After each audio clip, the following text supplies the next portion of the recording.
Yo, what's going on, everybody? It's your boy Kenzie from the Gamefowl Live YouTube channel, man. And for today's video, for this video in particular, it's going to be a little different. We're going to be speaking about El Mayo, the one half founder of the Sinaloa Cartel. That was the other founder was El Chapo. So it was two people who founded it, El Chapo and El Mayo. El Chapo, he was arrested, a couple years ago. He's one of the most famous, besides like what Pablo Escobar.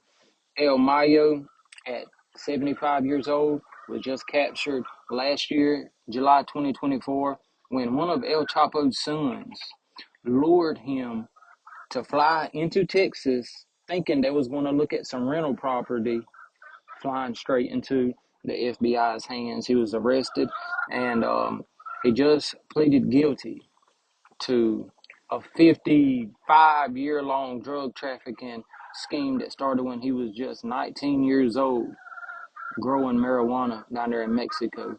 So I'm going to play Miss Pam Bondi speaking about, his arrest and him pleading guilty and him spending the rest of his life in prison. And then I'm going to come back and we're going to, speak about this a little bit. I know it's a little different, but, different is good. So let's get it. Aliati, who I'm with almost every day as well.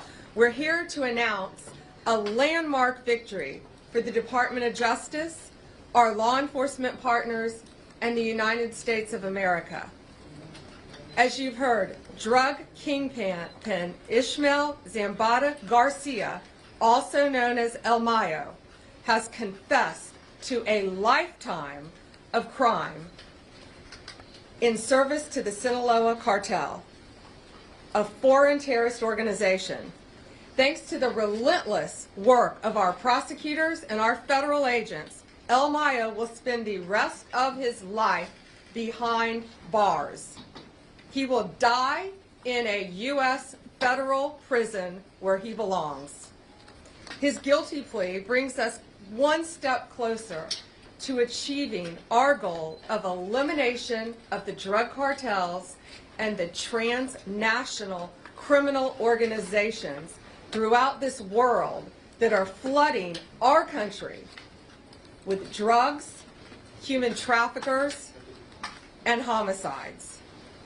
Under President Trump's leadership, the Department of Justice is on the front lines of this fight. We're standing shoulder to shoulder with all of our law enforcement partners to dismantle these narco-terrorists. And that's exactly what they are. They are narco-terrorists. El Mayo was one of the most prolific and powerful drug traffickers in this world. His partner was El Chapo. They were co-founders of the Sinaloa Cartel. They brutally murdered multiple people and flooded our country with drugs. All right. So with that being said, y'all just heard AG Pam Bondi speak about El Mayo being captured and going to spend the rest of their life in prison. What you didn't hear from that segment right there is, even though El Mayo is going to spend the rest of his life in prison, Mexico is in a whirlwind right now. They're still, actually, Mexico, the government is mad that they feel like the U.S. stole El Mayo from them, because Mexico not only is ran by a corrupt government, it's paid off by its cartels. Mexico's really a poor country. They do most of the trading now with the U.S. since the pandemic, but Mexico is still a poor country. It's been a poor country, and they've relied on drugs for a long time, to make a lot of their money. Trump put a pretty good stop to the border from illegal crossings with, women holding babies, swimming across the river and stuff like that. But the border is not really closed. I mean, you can go down there to like Tijuana right now, and there's people walking in cars going all the way through all day long, and a lot of them's not even residents from the U.S. People do travel from back and forth to work and stuff, but a lot of them is Mexican people coming over here. Some of them is bringing drugs, they're bringing other things, trafficking. El Mayo is probably going to spend the rest of his life in prison. He agreed to forfeit $15 billion in assets to the federal government for an unnamed reason. What I think is going on is, I think El Mayo, this is the scenario to why I think everything boiled down. El Mayo's sitting in a county jail. He's tired of sitting in a county jail. He's made a deal with the FBI saying, hey, look, I'll plead guilty and I'll give up $15 billion in assets. Because you remember, they got like 12.4 or 12.9 from El Chapo. So all these people are billionaires. You know, he said, I'll give you $15 billion in assets if you, this is what I think now, this is what I think the stipulations was. It's not for him to walk free or anything like that, but I don't think he wants to be sent to that ADX Supermax where El Chapo is. El Chapo's already made it blatantly clear that it's a living hell. It's the worst thing ever. El Chapo can't even have visits from his lawyers or anything like that in there. So I think El Mayo said, look, I don't want to go there. I won't fight y'all. I won't, take this to trial or anything like that. If y'all just send me, somewhere else where I can just live out my life. You could have think the man's already like 75, 77 years old. So how much really longer does it got? What, 10, 15 years left? Maybe at max 20, if he's good. But it's just, it's crazy. I mean, I'm all for, I'm a Trump supporter and I support the whole, the whole cracking down on drugs, because drugs, literally, personally, drugs have ruined my family, man. People that you would have never thought that was, drugs, dude, you don't know how strong drugs can be. People that would never even think about touching drugs, talk bad down on them, it can take over them just like that. I've seen it with my own eyes. I witnessed it. I had to live through it. So I super appreciate them cracking down on the drugs, because it has killed many of people I know, especially fentanyl. Fentanyl is one of the, it's like the most leading cause of death in probably the whole freaking world. You know what I mean? Like hundreds of thousands of U.S. citizens die each year from drug overdoses, specifically fentanyl. And I've seen close people battle with it. I've seen people, like I said, people that died. I know many of people I went to school with that died. I know I've had family members that died from it. You understand what I'm saying? Just a little hit, I had a cousin that was 3 or 4 years sober, man. Went on a vacation on a cruise, and he got drunk.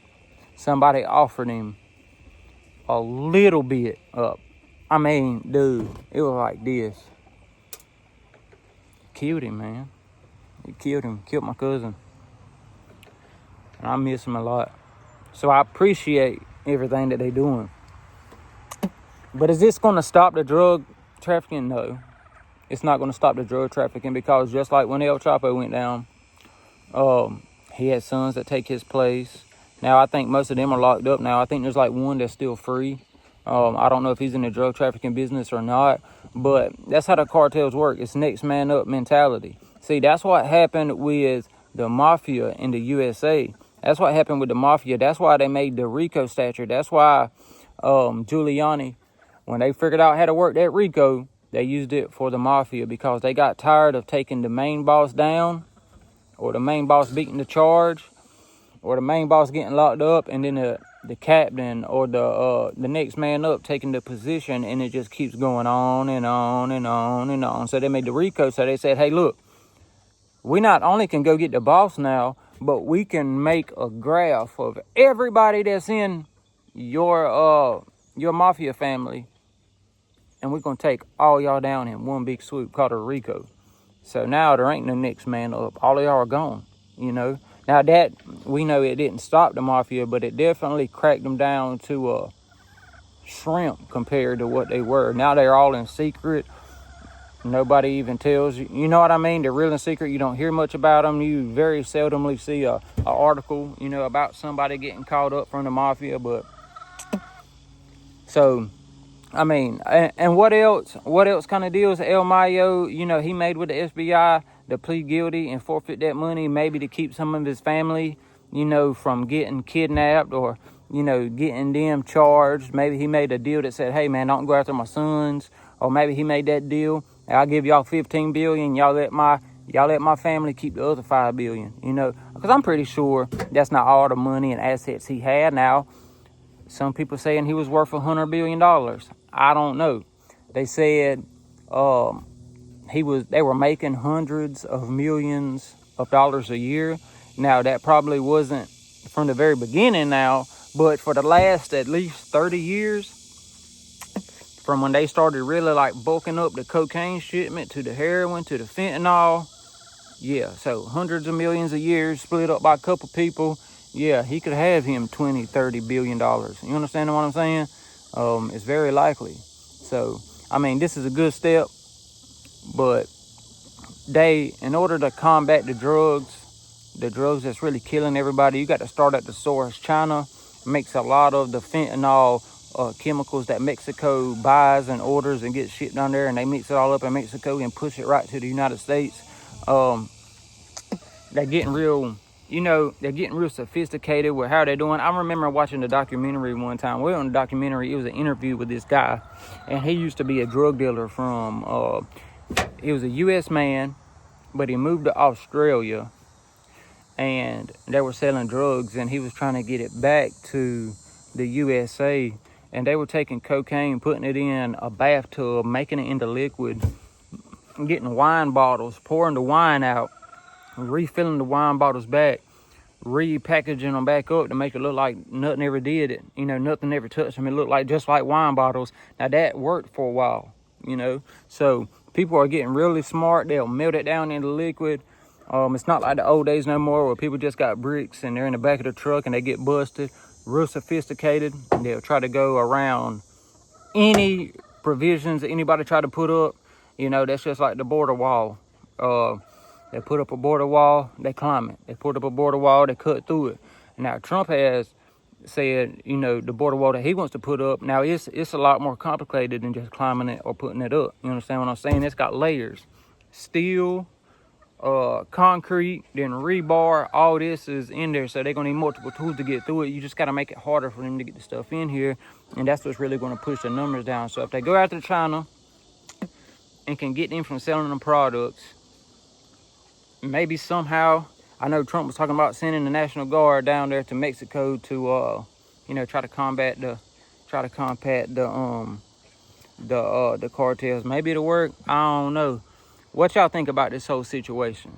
I know this is different for the YouTube channel, but I like different things, and this is mostly a farm channel, but I do want to sprinkle in a little bit of different things in there, and maybe I'll make a whole new YouTube channel one day with a lot more different stories, and maybe a channel just dedicated to stuff like this. So y'all let me know.